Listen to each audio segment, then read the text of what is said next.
된 것이라. 아들을 낳으니 이름을 예수라 하라. 이는 그가 자기 백성을 그들의 죄에서 구원할 자이심이라 하니라.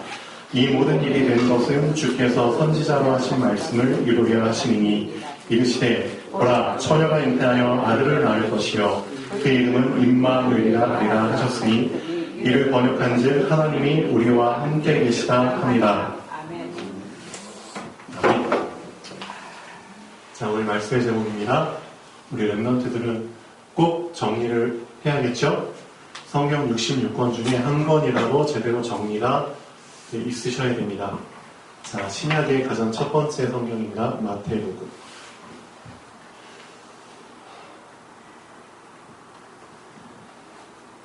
제가 어제 토요일이죠? 어제 이제 저희 치과의 직원들이 애들을 데리고 왔어요. 자기 애들을. 그래서 이제 치료도 받고 또 이제 토요일이라서 집에 혼자 두기도 그래서 이제 가끔씩 토요일마다 이제 데려오거든요.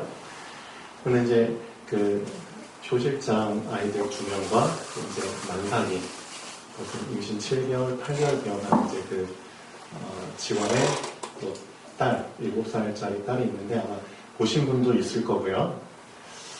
근데 이제 제가 진료 어제 좀 바빴어요. 진료 한 10몇 명 봤는데 그래서 잠깐 쉬는 시간에 제 방에 앉아서 기도를 했거든요. 어떤 기도를 했냐면 하나님 저 아이들에게 그래도 복음을 전할 수 있는 그런 시간이 주어지면 좋겠습니다. 짧게 기도를 했어요. 그리고 이제 제 방에 그림 그 전도책이 있거든요. 그림 전도책. 여러분도 알고 계시죠? 그래서 그 전도책 이제 좀 뒤적거리고 있었거든요. 제가 이제 잠깐 짧은 시간에 저 아이들 중에 한 명이라도 제 방에 들어오면은 제가 복음을 전하겠습니다. 근데 이제 몇 분 있다가 한 명이 들어오더라고요. 그래요. 그래서 하나님께서 정말 복음을 전하기 원하시는구나. 그렇죠? 아직 어려요.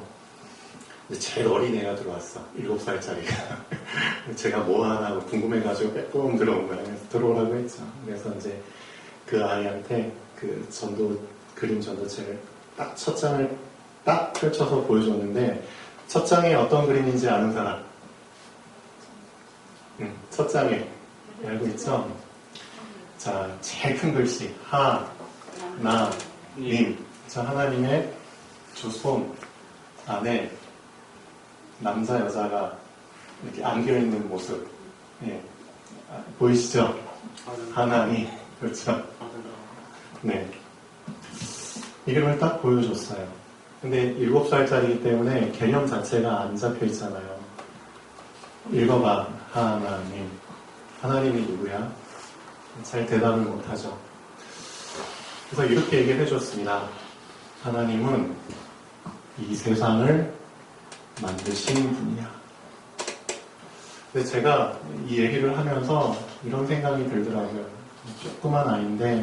조그만 아이지만 이 아이 안에도 영이 있지 않는가. 그렇죠? 이 아이 안에도 절대 나이를 먹지 않는 절대 불멸의 영이 들어있지 않을까. 그렇죠? 맞잖아요. 그래서 이 부분을 얘기를 하고 싶었어요. 하나님은 눈에 보이는, 그렇죠? 눈에 보이는 이 세상을 만드신 하나님이시지만 눈에 보이지 않는 세상도 만드신 분이야. 맞잖아요. 근데 어린 아이들은 눈에 보이는 것밖에는 아직은 모르죠. 그렇죠? 이 세상에 보이는 모든 것들을 만드신 분이지만 보이지 않는 세상도 만드셨어. 그렇죠? 그래서 사람이 행복하고 불행하고 무섭고 그렇죠? 염려하고 두렵고 짜증나고 이 모든 것들이 사실은 보이지 않는 세상 속에서 일어나는 것들이거든요. 맞죠? 이것들을 통해서 보이는 겉사람에 영향을 주는 겁니다. 분명히 우리 어린 아이들도 짜증나는 일 있잖아요. 그 다음에 무섭고 떨리는 일 있잖아요. 그렇죠? 어린 아이들도 이런 걸 느끼거든요. 보이지 않는 정신 세계에서 이런 일들이 일어나. 그런데 이런 보이지 않는 세계를 만드신 분이 하나님이야. 맞잖아요. 우리 사람에게는 눈에 보이는 사람도 있지만 눈에 보이지 않는 속사람도 있어. 그렇죠? 이 사실을 정확하게 붙잡으셔야 됩니다. 자, 근데 중요한 건 뭐냐? 어쨌든 이 아이에게 쭉 그림을 넘겨주면서 결국 이제 복음을 다 전하고 그 다음에 이제 이 아이 머리에 손을 얹고 기도를 해줬어요. 영접 기도를 해줬어요. 근데 이 아이가 제대로 했는지 안 했는지 저는 모릅니다. 모르지만 한 가지 확실한 거, 이 아이의 속사람은 분명히 줄었다는 거. 그게 중요한 겁니다. 그렇죠? 겉사람은 몰라요. 근데 속사람은 분명히 들었다는 사실. 그럼 하나님께서 어떻게 하실까요? 보이지 않는 세계를 주관하시는 하나님께서 이 보이지 않는 속사람이 복음을 받았을 때 보이지 않는 하나님께서 그 보이지 않는 속사람에게 어떻게 작업을 하실까요? 그렇죠? 아무도 모릅니다. 그렇죠? 그래서 여러분이 분명히 그렇죠? 이 겉사람, 보이는 겉사람에게만 이렇게 진짜 좌지우지되는 인생을 살면 큰코 다칩니다. 시편 121편을 제가 좀 말씀을 드렸잖아요. 지금 여러분의 시간표가 어떤 시간표인지를 좀 확실하게 알고 계셔야 됩니다. 이 시간표를 놓치면은 결국은 그 사람은 계속 딜레이 되는, 지체되는 겁니다. 얼마 전까지만 해도 단풍이 물들어가지고 단풍 구경 실컷 했잖아요. 근데 벌써 보니까 단풍이 떨어지고 있어요. 그 시간표가 이제 지나간 겁니다. 맞죠? 그럼 단풍이 다 떨어지면 어떤 시간표가 오겠죠? 하늘에서 이제 하얀 것들이 내립니다. 뭘까요? 하늘에서 하얀 것들이 내려. 그게 뭘까요? 불입니까? 눈이죠. 그 시간표가 이제 또 다가오고 있습니다. 근데 그 시간표에 맞게 내가 대처를 하고 준비를 하고 있어야 되는데 겨울이 왔는데도 내가 겨울옷을 사지 않았어? 그럼 그 사람 어떻게 돼? 떨면서 겨울을 보내야 되는 겁니다. 이건 지극히 당연한 거잖아요. 그렇죠? 그럼 지금 여러분의 개인 시간표는 뭘까요? 우리 랩런트들 개인의 시간표는 지금 뭘까요? 지금 여러분의 그 시간표를 놓쳐버리면은 또 큰 코 다치는 일이 옵니다. 알고 계셔야 됩니다. 지금 랩런트 개인, 우리 주화를 포함한 랩런트들의 개인 시간표는 뭐냐? 하나밖에 없어요. 말씀으로 내 개인이 말씀화되는 거다. 아멘. 그렇죠? 내 개인에게 말씀이 가득 차게 만드는 거다. 그렇죠? 말씀이 내 안에서 운동을 지속하도록 그렇죠? 만드는 거다. 아멘. 그게 지금 우리 랩런트들의 가장 시급한 시간표입니다. 이 시간표를 놓치면 어떻게 되죠? 여러분 안에, 여러분의 속사람에, 그렇죠. 아까 이 어린아이의 말씀이 들어간 것처럼 여러분의 속사람에 말씀을 집어넣지 않으면 어떻게 되냐고요? 불보듯 뻔합니다. 그 사람 어떻게 되는 줄 아세요? 말씀을 받기 이전 상태로 돌아가 버립니다. 말씀을 받기 이전 상태가 어떤 상태인 줄 아세요? 내 자신이? 말씀을 안 받은 상태가 어떤 상태인데요? 알고 계시잖아요. 완전히 미안한 표현이지만 짐승화되는 겁니다. 짐승화. 사람이면서도 짐승처럼 돼버린다니까요. 짐승화 돼버립니다. 이건 진짜 인간으로서 인간의 정체성을 놓쳐버린 겁니다. 짐승화 됐기 때문에 이 세상이 지금 그렇죠, 자기 중심적으로 완전히 자기 중심적으로 지금 다 해석하고 살고 있잖아요. 제가 깜짝 놀랐어요. 이제 대선, 미국 대선이 끝났거든요. 투표도 이제 거의 다 마무리돼가지고 이제 바이든이 이제 당선이 됐어요. 바이든. 근데도 아직도 트럼프 쪽에서는 그 승패를 인정을 안 하고 있어요. 인정을 안 하면서 계속 질질 끄는 거예요. 부정투표다. 우편투표는 무효화돼야 된다. 별의별 핑계를 대면서 이거는 소송까지 가야 된다. 그렇죠? 그 대선 당일날 도착하지 않은 우편 그 투표는 다 무효화돼야 된다. 그래서 미국에 50개 주가 있는데 그 중에 상당수 주에 지금 소송을 걸어놨어요. 그래서 그럼에도 불구하고 바이든이 당선이 됐거든요. 엄청난 이제 주마다 대의원들이 있어요. 그 표들을 압도적인 표로 아마 이길 것 같기도 해요. 여러분 알고 계신 것처럼 270표 이상만 얻으면은 이제 대통령이 되는데 훨씬 넘을 것 같아요. 보니까. 근데 문제가 뭐냐면은 트럼프 쪽의 유권자들 있잖아요. 트럼프를 지지하는 자들이 지금 어떤 상태냐면은 여러분도 말씀 놓쳐버리면은 자기 중심화 돼버리고 완전히 자기 중심대로 해석을 해버립니다. 트럼프를 지지하는 사람들 중에 기독교인이 많거든요. 근데 그 기독교인들이 지금 어떤 식으로 지금 일을 저지르고 있냐면은 하나님께 우리가 다 엎드려서 기도할 때다 기도해서 하나님께서 다시 트럼프를 대통령으로 만들어 주실 거야. 지금 그 제목 놓고 기도하고 있다니까요. 이 트럼프 지지자들이 하나님께서 트럼프를 대통령으로 해주실 거야. 그럼 여러분 한번 잘 생각해 보세요. 그 바이든 쪽에는 하나님 믿는 사람이 없나요? 트럼프 쪽에만 하나님 믿는 사람이 있나요? 아니죠. 방금 왜 마태복음이 중요하냐면 마태복음 시작이 분명히 23절 보십시오. 하나님께서 예수 그리스도를 이 땅에 보내주셨는데 임마누엘이라는 이름으로 보내주셨잖아요. 근데 그 임마누엘이라는 이름을 내 중심적으로 해석하면 절대 안 된다니까요. 하나님이 나와 함께 하신다는 그 수준을 뛰어넘어서 하나님은 우리와 함께 하시기 위해서 오신 겁니다. 맞죠? 근데 만약에 여러분이 지금 여러분의 시간표를 놓쳐버리잖아요. 계속 내 중심적인 신앙생활을 하게 됩니다. 나 중심으로 신앙생활을 하게 된다니까요. 지금 내 시간표는 뭐죠? 나를 뛰어넘을 수 있도록 나 중심에서 뛰어넘도록 말씀을 운동시키는 시간표입니다.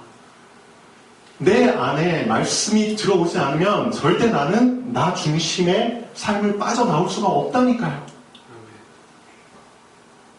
자기, 그렇죠? 우물 속에서 그냥 사는 겁니다. 그런 사람이 사회생활을 잘할 수 있을까요? 천만의 말씀. 시간 지나고 나서 보면은 내 주변에 남는 사람은 없습니다. 왜? 쟤는 자기밖에 몰라. 쟤는 항상 결정도 자기 중심적으로 해요. 쟤는 남을 위해서 돈을 써본 적이 없어. 예를 들면. 쟤는 뭔가를, 골라도 선택해도 꼭 자기가 먼저 고르고, 자기가 먼저 하고. 그 사람에게는 우리라는 개념 자체가 없는 겁니다. 그래서 여러분, 나 중심의 삶을 살다가 하나님이 빠져나오게 하셨잖아요. 맞죠? 여러분 다 어떻게 보면 개인주의적인, 이기주의적인 그런 삶을 살다가 빠져나오셨잖아요. 정말 엄청난 고생하고 빠져나오셨잖아요. 근데 그런 고생하고 빠져나오지 말도록 우리 렘넌트들한테 렘넌트 시기에 이 말씀을 주는 겁니다. 우리 주아 16살. 그렇죠? 더 나이 먹어가면은 내 것이 더 많이 쌓이게 된다니까요. 그러면은 절대 빠져나오기 쉽지 않아요. 그래서 어렸을 때부터 말씀으로 내 자신에게 운동시켜야 되는 겁니다. 그게 지금 가장 시급한 시간표입니다. 내 개인이 말씀화되는 시간표. 이게 되어야지만 실제 마태복음의 첫 단추를 낄 수 있는 겁니다. 마태복음의 첫 단추가 이거라니까요. 하나님이 우리와 함께 하시기 위해서 오신 겁니다. 우리와.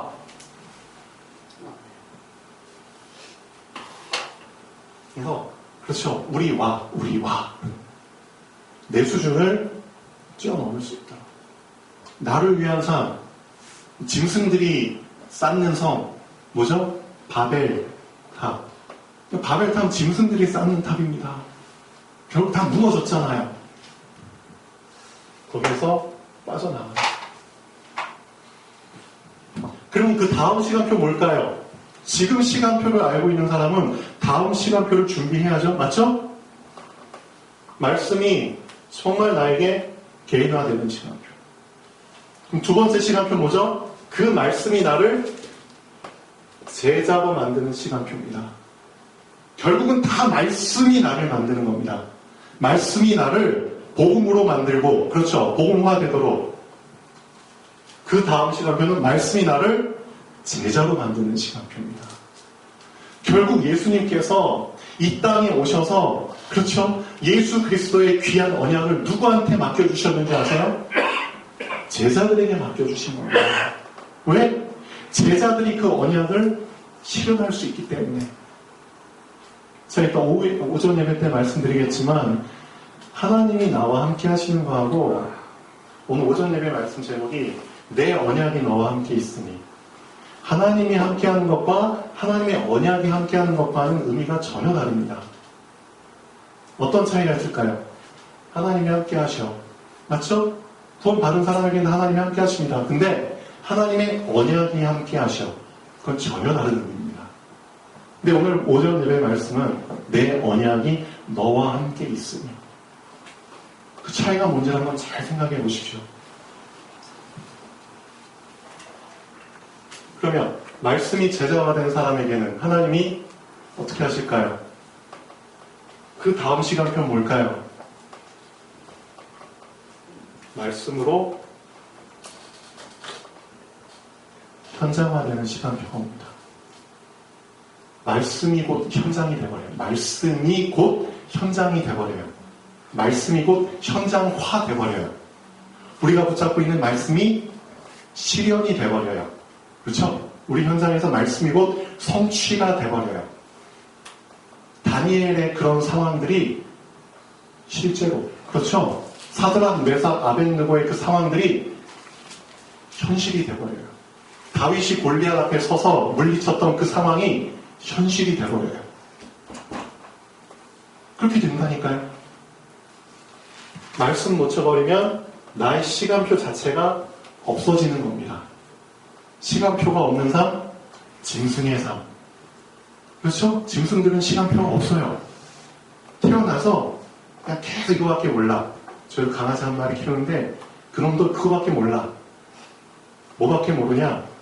눈 뜨면 계속 먹는 거밖에 몰라.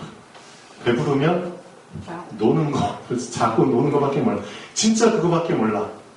얘가 좀 뭔가 깨닫고, 그렇죠? 뭔가 깨닫고 각성해가지고 뭔가 철든 행동을 할 줄 알았는데 딱 하나 해. 그것도 한참 있다 똥 오줌 잘 가려. 그거 말고는 몰라. 진짜라니까요. 이 짐승 수준. 그러니까 짐승한테는 미안하지만 시간표가 없어요. 뭔가 발전될 수 있는 그게 안 보여. 말씀 놓치면은 내 시간표는 올스톱 되는 겁니다. 그래서 분명히 알고 계셔야 됩니다. 우리 랩런트들. 여러분이 진짜 짐승 수준을 벗어나서 말씀을 붙잡고 말씀의 시간표 속에 들어와야지, 그렇죠, 참 인간으로서 사는 겁니다. 그럼 나의 시간표는 지금 말씀으로 개인화시키자. 분명히 그 사람에게는 하나님께서 어떤 시간표를 준비하시죠? 제자의 시간표를 준비하십니다. 내가 그리스도의 제자가 되는 시간표. 제자의 시간표에는 내가 어떻게 달라져 있을까요? 여러분 궁금하지 않으세요? 여러분 지금 여러분의 시간표에 지금의 여러분을 알고 계시죠? 내가 지금 어떤 상태고 무엇을 중요하게 생각하고 있고 무엇에 관심이 있고 나의 삶의 하루가 어떤지 여러분은 알고 계시잖아요. 근데 여러분이 만약 말씀화돼서 제자의 시간표에 딱 들어가면 여러분은 어떻게 변할까요? 여러분의 생각은 어떻게 바뀌고 여러분의 관점은 어떻게 바뀌고 여러분의 삶은 어떻게 바뀌게 될까요? 궁금하지 않으세요? 기대 안 되세요? 저는 깜짝 놀라고 있어요. 제가 어떤 놈이냐면은 진짜입니다. 저는 진짜 틀이 강한 놈이에요. 저라는 틀이 너무나 강한 놈이거든요. 쉽게 말하면 옛 틀. 근데 저도 많이 바뀌려고 했어요. 근데 문제는 뭐냐? 저의 옛 틀 속에서 바뀌었어요. 옛 틀 속에서. 이해되세요? 나라는 옛 틀은 그냥 놔두고 그 틀 속에서만 제가 바뀌었다니까요. 근데 그것도 엄청난 거예요. 틀 속에서도 바뀌지 않는 사람들이 엄청 많으니까. 그렇죠? 어쨌든 사람 수준에서는 엄청나게 바뀌려고 노력했어. 사람 수준에서는. 그래서 옛 틀 속에서 규모, 그렇죠? 옛 틀 속에서의 어떤 그릇, 자세 많이 바뀌어. 그렇지만 문제는 뭐냐? 옛 틀을 깨지 않았다니까요. 저라는 옛 틀. 근데 제가 깜짝 놀라는 게 이 말씀을 정말 붙잡고 저는 진짜 제가 어떤 놈인지 알기 때문에 저의 옛 틀이 깨진다는 건 진짜 불가능해요. 진짜 불가능이라니까요. 근데 진짜 이게 가능하다는 걸 요즘 많이 느껴요. 내가 불가능하게 생각했던 나의 옛 틀이 깨질 수 있구나라는 거를 제가 요즘 느낀다니까요. 말씀. 진짜 이 말씀을 내가 정말 믿기 시작하고, 그렇죠? 말씀을 정말 의지하기 시작하고, 현실 속에서 말씀을 선택하는 그 상황들이 계속 늘어나면서 이 말씀이 나의 옛 틀을 깨기 시작하는 게 그 변화가 진짜 느껴진다니까요, 저한테. 그러면서 저한테 어떤 생각이 드느냐, 진짜 하나님이 말씀으로 나를 깨시겠구나. 진짜 나의 옛 틀을 깨시겠구나. 그럼 나의 옛 틀이 진짜 깨지잖아요? 지금 깨지고 있어요, 제가 봐도 제 자신이. 그럼 진짜 말씀으로 제 옛 틀이 깨지잖아요? 그럼 저의 모든 기준과, 그렇죠? 저의 모든 관점과 삶 자체가 이제는 어떻게 돼버리는 거죠? 말씀으로, 그렇죠? 말씀이 나의 이제 정말 인생의 주인이 돼버리고 말씀을 따라가는 삶이 돼버리는 거예요. 저는 그런 삶을 정말 기대하고 있습니다. 제자잖아요. 제자. 진짜 제자된 삶. 그 삶이 기다리고 있어요. 그렇다면 실제 제자의 삶이 나에게 딱 이제 다가온다. 그럼 그 사람에게는 실제 사도행전에 이 말씀이 성취가 되는 삶이 기다리고 있는 겁니다. 제자들에게 사도행전이, 그렇죠? 제자들에게 사도행전의 삶이 되어진 거잖아요, 제자들에게. 그래서 저는 진짜 감사해요. 나 같은 절대 불가능한, 솔직히 옛 틀을 전 못 깰 것 같다는 생각을 많이 했었어요. 근데 나도 바뀌는데, 그래서 제가 어떤 소망을 갖게 됐냐면, 여러분도 바뀐다. 진짜 여러분도 바뀐다. 왜? 나 같은 놈도 바뀌는데. 저는 그래서 여러분한테 지금 드릴 말씀 이거 하나밖에 없어요. 말씀 진짜 붙잡잖아요. 진짜 말씀이 나의 옛 틀을 깹니다. 그럼 이제 된 겁니다. 진짜 그럼 된 겁니다. 우리 윤혁이가 어제 잠을 안 잤다면서요? 네? 응? 잠을, 응? 금요일에서 토요일에 넘어갈 때. 금요일에서 토요일에 넘어갈 때 잠을 못 잤다면서요? 네. 그래. 근데 왜 못 잤는지 제가 잠깐 대충 얘기를 들어보니까 잠을 실컷 자서 잠이 안 온 게 아니라 잠을 잘 만큼 자서 밤에 잠이 안 온 게 아니라 진짜 은혜로 말미암아 잠을 못 잤다면서요.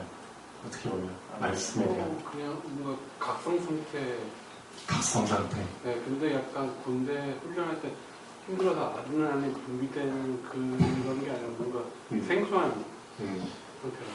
네. 왜 하나님께서 윤혁이한테 그런 하루를 허락하셨을까요? 밤을. 사단이 준 상태 같아요? 아니죠? 그래요. 분명히 하나님께서 윤혁이뿐만 아니라 여러분에게도 옛 틀을 깰 수 있는 그런 시작을 할 수 있는 상태를 허락하십니다. 아멘. 예. 아멘. 맞거든요. 저도 마찬가지고. 누구한테 허락하시냐? 그렇죠? 말씀 받고, 그렇죠? 말씀 붙잡고 말씀을 따라가려는 그 의지를 보인 사람에게 하나님 허락하시는 겁니다. 아멘. 그렇죠? 그런 의지도 보이지 않는 사람에게 하나님이 그런 각성 상태, 깨어있는 상태를 허락하실까요? 천만의 말씀이죠. 그래서 여러분의 지금 시간표 절대 놓치시면 안 됩니다. 예, 말씀을 개인화시키는 시간표다. 자, 마태복음 잠깐 정리하겠습니다. 마태복음은 크게 4가지로 정리할 수 있습니다. 그래서 4가지로 한번 쭉 정리를 해보십시오. 우리 랩런트들이.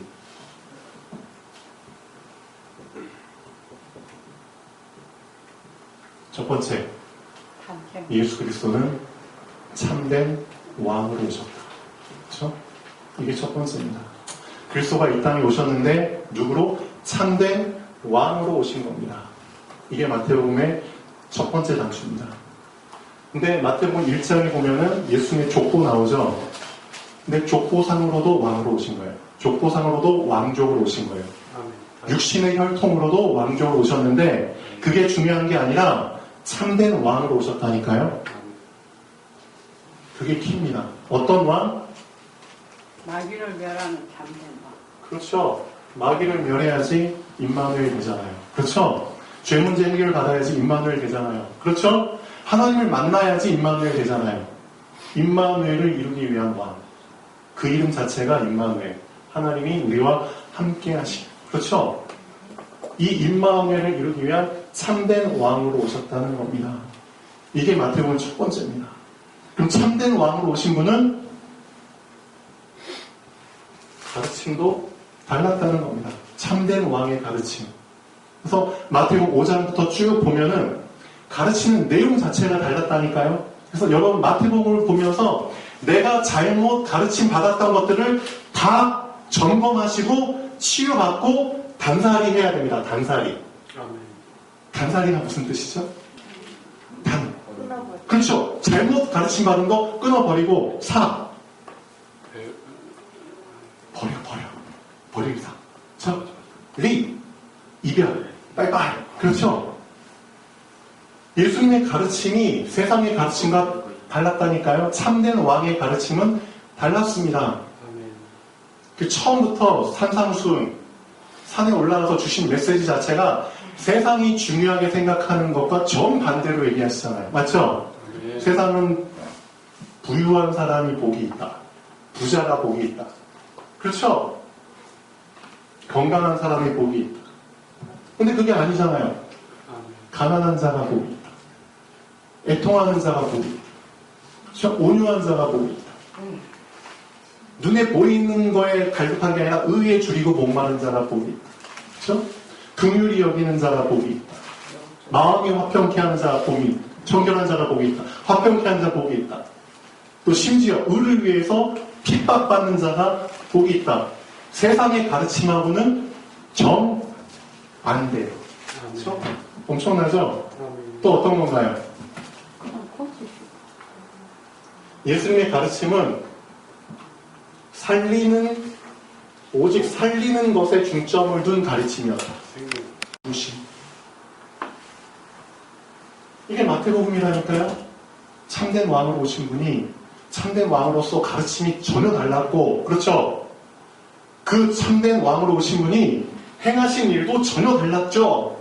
왕이면 왕답게 막 펼쳐가면서 해야 되는데 죽으셨잖아요. 그러니까 참된 왕은 하시는 일도 달랐잖아요. 사역도. 근데 결국 어떻게 됐죠? 참된 왕의 마지막 승리. 그렇죠. 승리하셨잖아요. 그 증거로 부활. 그렇죠. 부활입니다. 예수님 부활할 거라고 말씀하셨어요. 근데 그 부활을 두려워한 사람들이 그 부활을 막기 위해서 여러 가지 막 시도를 했잖아요. 어떤 시도했죠? 문지기들, 죽은 사람 무덤을 뭐하러 지켜? 맞죠? 근데 지켰잖아요. 실제 무덤은 열리고, 그렇죠? 시체 없어지고. 그러니까 사람들이 3가지 설을 만들었잖아요. 설. 알고 있어야 됩니다. 예수님 부활하셨다고 확실한 증거. 첫 번째, 도난설. 도난당했다. 두 번째, 기절했나봐. 덜 죽였나봐. 세 번째, 환상설. 환상. 예수께서 살았다는 걸 본 사람들이 많으니까 아니 너 환상 본 거야. 근데 이 세 가지 설의 공통점. 다 거짓 말이지. 응? 세 공통점. 아니 들었어요. 죽었으면 이런 거 안 나오잖아. 살았기 때문에 이런 설이 나온 거잖아요. 아멘. 참된 승리, 부활. 그래서 우리 랩런트들은 간단하게 네 가지 정리하십시오. 마태복음, 그렇죠? 최소한 알고 있어야 됩니다. 마태복음은 참된 왕으로 오신 예수님을 말하고 있다. 그 참된 왕으로 오신 예수님은 가르침이 달랐다. 세상의 가르침이 아니다. 참된 왕으로 오신 예수님은 한 일도 달랐다. 사역. 그분이 어떻게 승리했는지를. 이렇게 딱 정리해서 마태복음을 보시면 됩니다. 그럼 마가복음은? 마태복음은 참된 왕으로, 마가복음은 종으로 오신 예수님. 종으로, 성질력. 왕으로 오셨지만 종으로. 그럼 여러분 두 가지 관점을 동시에 보고 계셔야 됩니다. 누가복음은 인간으로, 인자라는 말이 많이 나오죠. 요한복음은 하나님으로. 그래서 사복음서를 볼 때는 항상 이 네 가지를 놓치지 말고 보셔야 됩니다. 예수님은 하나님이시지만 인간으로, 인간으로. 왕이시지만 종으로. 이 네 가지 관점을 여러분 같이 보고 계셔야 됩니다. 그래야지 내 수준에서 내 중심적으로 신앙생활하는 거를 그렇죠. 끝낼 수 있다. 그렇죠. 그래서 빠져나올 수 있습니다. 자, 5분 정도 남았는데 기도하겠습니다. 창조주 하나님 정말 감사드립니다. 우리 사랑하는 랩런